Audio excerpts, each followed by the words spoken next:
నమస్తే, welcome to పొలిటెన్ media. భక్తి భాస్కర ఛానల్కి స్వాగతం. మనకి ఏప్రిల్ 13న వరోధిని ఏకాదశి రాబోతుంది. అయితే 12 రాశుల వారికి సంబంధించి ఆ రోజు ప్రత్యేకంగా ఎలాంటి పరిహారం చేసుకోవాలి, ఈ విషయాల గురించి గురుగారి మాటల్లో తెలుసుకుందాం.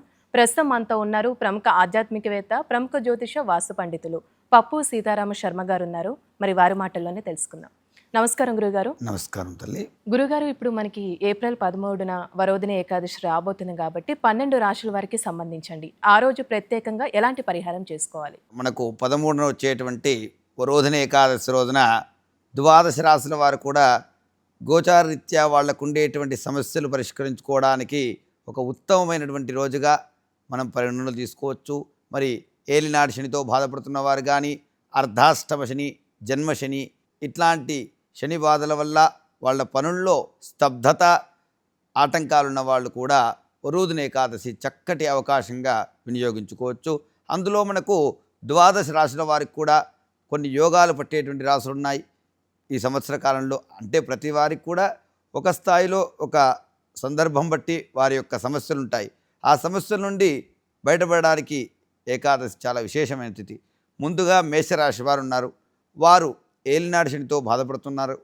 ఆ ఏలినాటి శని ప్రభావం నుండి విష్ణువు ద్వారా మనం సంరక్షించుకోవడానికి ఆ రోజు కనుక మీరు ఒక తులసిమాల, 5 మామిడి పళ్ళు, పసుపు రంగు వస్త్రాన్ని మీ దగ్గరలో ఉన్నటువంటి అర్చకుడికి ఇచ్చి సంకల్పం తీసుకొని శనిదోష పరిహారార్థం అని చెప్పి ఆ స్వామివారికి దానం చేయండి.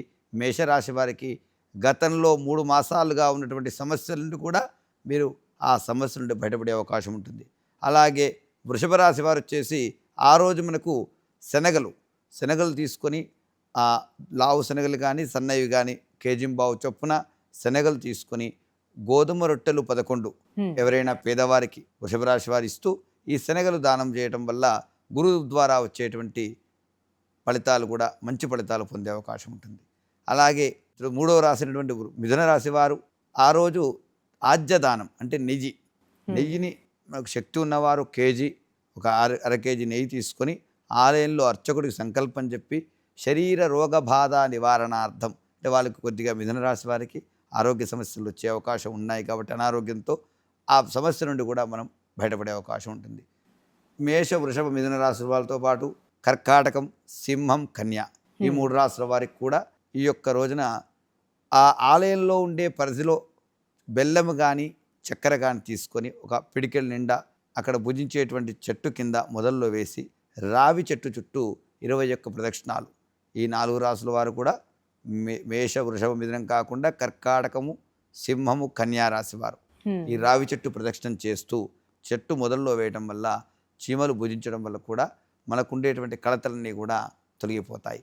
అలాగే మిగతా రాశులకు సంబంధించినటువంటి తుల, వృశ్చికం, ధనస్సు ఈ రాశి వారికి కూడా కుజస్తంభన అంటే కుజుని వల్ల సంతాన సమస్యలు, వివాహం ఆలస్యం కావడం, ఆర్థిక రుణ బాధలు ఇవి బాధపడుతూ ఉన్నాయి ఈ సంవత్సరంలో. వీరేం చేయాలి?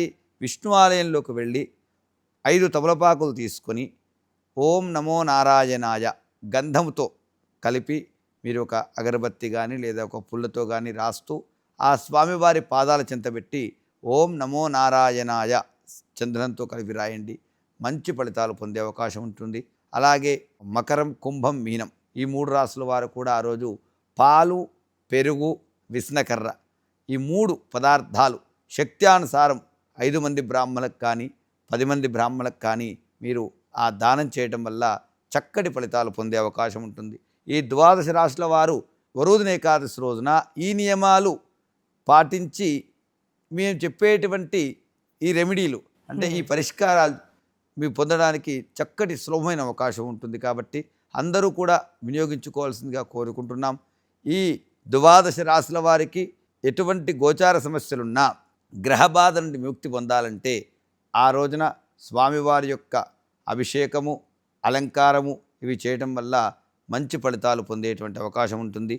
కాబట్టి అందరూ కూడా వినియోగించుకొని ఏ రాశి వారికి ఏ ఫలితాలు చెప్పామో ఆ నియమాలు పాటిస్తూ పొద్దున్నే లేచి స్వామివారి సన్నిధిలోకి వెళ్ళి మేము చెప్పినటువంటి దానాలు చేసుకుంటూ చక్కటి ఫలితాలు పొందుతూ మీకుండేటువంటి కష్ట నష్టాల నుండి కూడా బయటపడే అవకాశం ఉందని చెప్తారు. అయితే గురుగారు, ఇప్పుడు మనకి ప్రతి సంవత్సరం 24 ఏకాదశులు ఉంటాయి కాబట్టి ఈ సంవత్సరం మనకి ఎక్కువ ఉన్నాయని మనకు తెలిసి 3 సంవత్సరాలకు ఒకసారి అధిక మాసం అని వస్తుంది. తిథులు ఎక్కువ తక్కువ రావడం వల్ల ఈసారి అధిక జ్యేష్ఠ మాసం అంటాం. ఈ అధిక జ్యేష్ఠ మాసంలో గృహప్రవేశం కానీ, వివాహాలు కానీ, శుభ కార్యక్రమాలు ఉండవు. దాన ధర్మాలు, పూజా క్రతువులు, జపాలు, దైవ దర్శనాలు మాత్రం చేసుకోవాలి. అధికస్య అధిక ఫలం. అధిక జ్యేష్ఠ మాసంలో గనక మనం దాన ధర్మాలు చేయటం వల్ల సంవత్సరంలో పొందే సంపూర్ణ ఫలితాన్ని కూడా పొందవచ్చును. అందువల్ల ఈ సంవత్సరం 26 ఏకాదశులు అవుతాయి. ఎందుకు? అధిక జ్యేష్ఠ మాసంలో వచ్చే శుద్ధ ఏకాదశి, బహుళ ఏకాదశి కలిపి సంవత్సరంలో వచ్చే 24 ఏకాదశుల్లో భీష్మేకాదశి, ముక్కోటి ఏకాదశి, శయనేకాదశి, తొలేకాదశి, అలాగే వరోధిని ఏకాదశి. ఇవన్నీ కూడా విష్ణు ప్రియమైనటువంటివి. ఇవి భక్త ప్రియమైనటువంటిది వరోధిని ఏకాదశి. మనకు ఉండేటువంటి సమస్యల నుండి బయటపడడానికి చక్కటి సులభమైన మార్గం. చాలా చక్కగా తెలియజేశారు గురుగారు. ధన్యవాదాలండి మీకు. శుభం భూయాత్. విజయీ భవ.